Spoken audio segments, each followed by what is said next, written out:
Welcome to A Year of War and Peace. I'm your host, Brian E. Denton. A Year of War and Peace is a daily, year-long, chapter-by-chapter reading of and meditation on Leo Tolstoy's epic novel, War and Peace. In these videos and podcasts, you'll be treated to a free reading of one chapter per day of the novel, plus a reflective essay I've written individually tailored to that day's chapter. These readings are offered for free, though if you'd like to support me, you can do so in one of three ways. First, you could purchase my ebook, A Year of War and Peace. It features the entire novel, plus all of my reflective essays, and it's only $2.99 on Amazon.com. You could also become a patron at patreon.com/Brian E. Denton. If you sign up there, you'll receive a sonnet once a month, plus a link to an ebook of my collected sonnets. Finally, if you like, you can make a one-time donation to my PayPal account.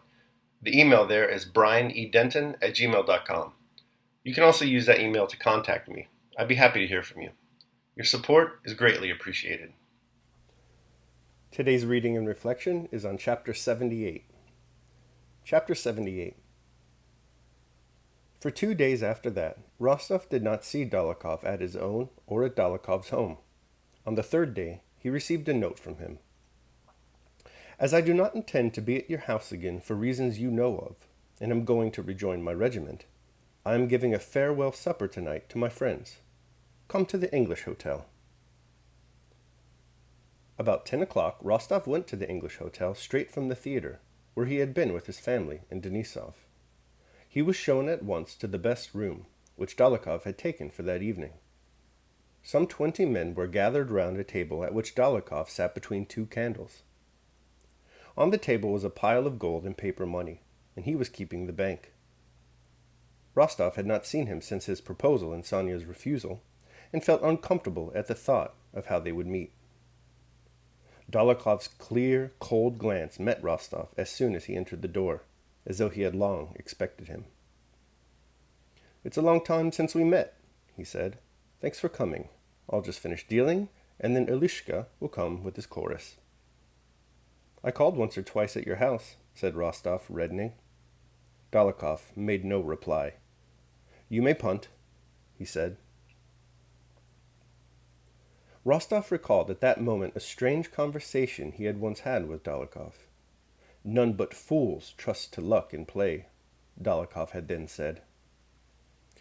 "Or are you afraid to play with me?" Dólokhov now asked, as if guessing Rostov's thought. Beneath his smile, Rostov saw in him the mood he had shown at the club dinner and at other times, when, as if tired of everyday life, he had felt a need to escape from it by some strange and usually cruel action. Rostov felt ill at ease. He tried, but failed, to find some joke with which to reply to Dólokhov's words. But before he had thought of anything, Dólokhov, looking straight in his face, said slowly and deliberately, so that everyone could hear, "Do you remember we had a talk about cards? He's a fool who trusts to luck. One should make certain. And I want to try." To try his luck or the certainty, Rostov asked himself. "Well, you better not play," Dólokhov added, and springing a new pack of cards said, "Bank, gentlemen." Moving the money forward, he prepared to deal. Rostov sat down by his side and at first did not play. Dólokhov kept glancing at him. "Why don't you play?" he asked. And strange to say, Nicholas felt that he could not help taking up a card, putting a small stake on it, and beginning to play. "I have no money with me," he said. "I'll trust you."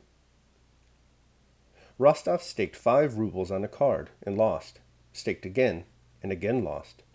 Dólokhov killed, that is, beat 10 cards of Rostov's running. "Gentlemen," said Dólokhov after he had dealt for some time, "please place your money on the cards or I may get muddled in the reckoning."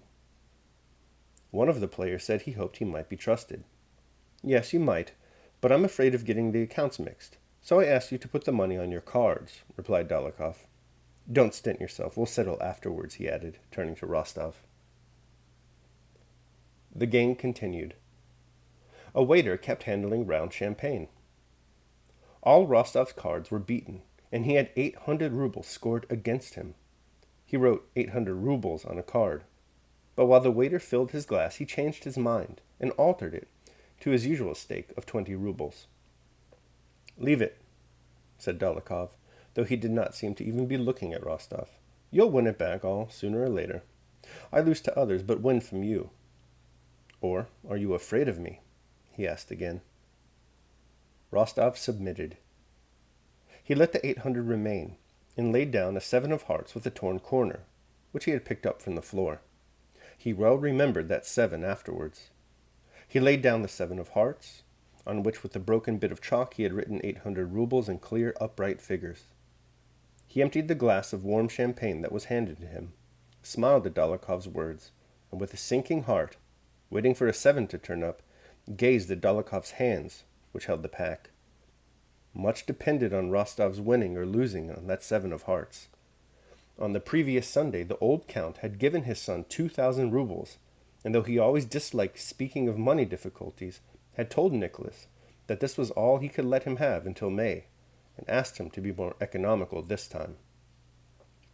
Nicholas had replied that it would be more than enough for him, and that he gave his word of honor not to take anything more till the spring.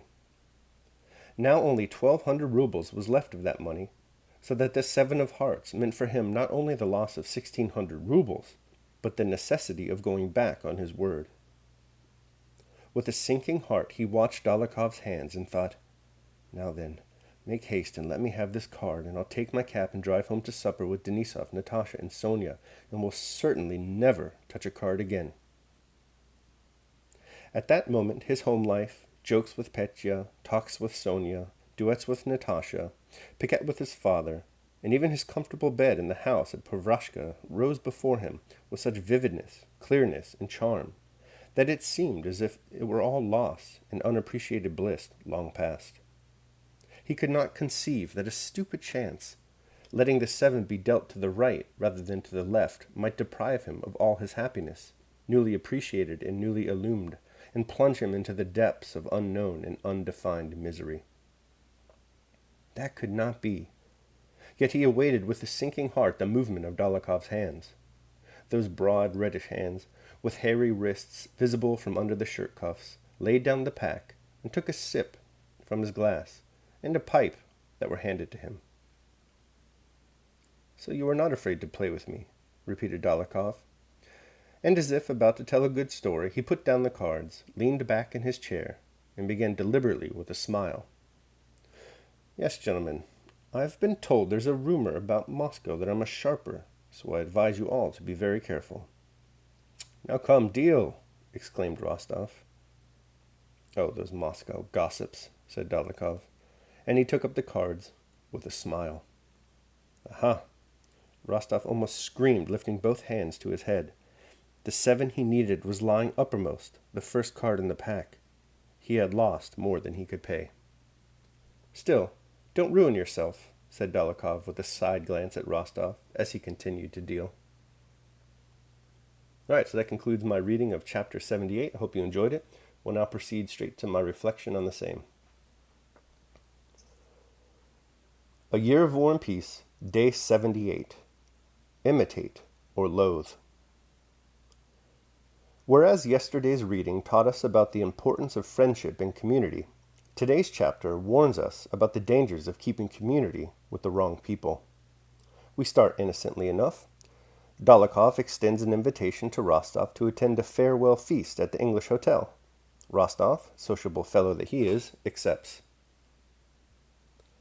Right away, Rostov should have decided to make a short stay of it at the English hotel. He observes Dólokhov's clear, cold glance as soon as he enters the room. It's a look that appears as though he had long expected him. Dólokhov has his mark. From the start, Dólokhov bullies Rostov into playing cards. He even stakes him, telling Rostov not to worry about money. But Rostov should be worrying about money because he has been told by his father that money is tight at the moment. He must be careful. He's not careful. He loses everything and then some. Dólokhov loves it. We've previously found the humanity in Dólokhov, but the fact remains that Dólokhov does have a reputation for mischief, and he's definitely got a mean streak in him. It may just be, therefore, that while it's perfectly reasonable to extend care and understanding to him, it might not be the best policy to spend much time with the guy. At some level, we start to become our company. Daily meditation. A comrade who is squeamish gradually enervates us and makes us soft. A neighbor who is rich pricks up our covetousness. A companion who is malicious rubs some of his rust off upon us, however frank and generous we may be. Then what do you suppose happens to character when an assault is made upon it with total mobilization? Inevitably, you either imitate or loathe. But both alternatives must be avoided. Neither become like the bad because they are many, nor hostile to the many because they are different. Retire into yourself as far as you can. Associate with people who may improve you. Admit people who you can improve. The process is mutual. Men learn as much as they teach. Seneca, Letter on Crowds. All right, thanks for listening. That concludes my reading and reflection on Chapter 78 of War and Peace. I hope you enjoyed it. I sure did.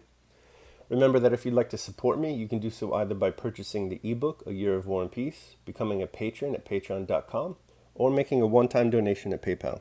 The links to all that are below in the show notes. Your support is greatly appreciated. Tomorrow, we will be reading and reflecting on Chapter 79. I hope you'll join me. Until then, take care of yourselves and of others.